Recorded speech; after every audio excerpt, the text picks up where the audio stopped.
The basic mechanics of Ruby and Sapphire are largely the same as their predecessors. As with all Pokémon games for handheld consoles, gameplay is in third-person, overhead perspective and consists of three basic screens. A field map, in which the player navigates the main character, a battle screen, and the menu, in which the player configures their party, items, or gameplay settings. Players begin the game with one Pokémon and can capture more using Pokeballs. They can also use their Pokémon to battle other Pokémon. When the player encounters a wild Pokémon or is challenged by a trainer to a battle, the screen switches to a turn-based battle screen where the Pokémon fight. During a battle, the player may use a move, use an item, switch their active Pokémon, or flee, although fleeing is not an option in battles against trainers. All Pokémon have hit points. When a Pokémon's HP is reduced to 0, it faints and cannot battle until it is revived. If the player's Pokémon defeats the opposing Pokémon, it receives experience points. After accumulating enough experience points, it will level up.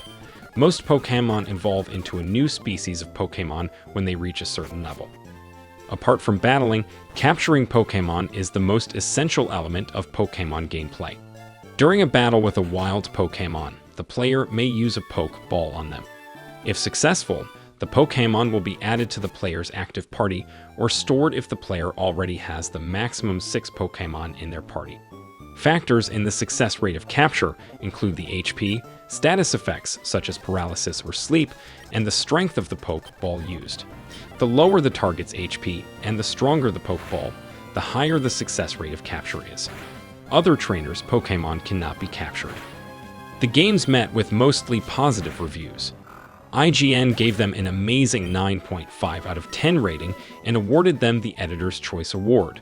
In 2007, the games were collectively named the 10th best Game Boy Advance game of all time in an IGN article. GameZone also gave the games a 9.5 out of 10 rating and awarded them an Outstanding Award.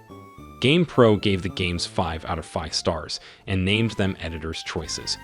ComputerAndVideoGames.com gave the games a 9 out of 10, and GameSpot gave the games 8.1 out of 10, naming it the best Game Boy Advance game of March 2003. Eurogamer and OneUp.com were less enthusiastic about the games, however. Eurogamer gave the games 7 out of 10, and OneUp.com gave them a B-. Reviewers were divided in their critiques of the games, especially concerning the gameplay and graphics. IGN praised the deep design and noted that the addition of features such as double battles greatly increased the strategic aspect of the games. GamePro also thought that the addition of double battles added challenge and made the harder battles far more strategic than before the way the game should be. Likewise, ComputerAndVideoGames.com called the gameplay incredibly compelling and addictive. GameZone noted that the gameplay was more refined and challenging than that of previous titles. However, GameSpot called the games a cakewalk from start to finish and claimed that Ruby and Sapphire don't offer much of a challenge.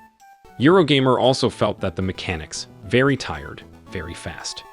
OneUp.com also felt that the games were formulaic and that double battles were underused. ComputerAndVideoGames.com was enthusiastic over the graphics, calling them gorgeous. Other reviewers were less enthusiastic, however. GamePro felt that the graphics were only a fair bit prettier than those of the Game Boy Color games.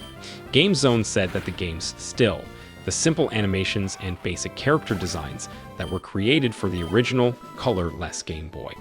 IGN and OneUp.com noted that the graphics had received only a minor upgrade, and Eurogamer felt that the graphics had been upgraded to a functional level at best. The audio was generally well received. GameZone and GameSpot both felt the audio was catchy. GameZone gave the audio an 8 out of 10 score, saying that while the music was annoying at times, it's also very good. I found myself humming the music when I wasn't playing. Other complaints included the removal of the time system of Gold and Silver and the inability to import Pokémon from the games of previous generations.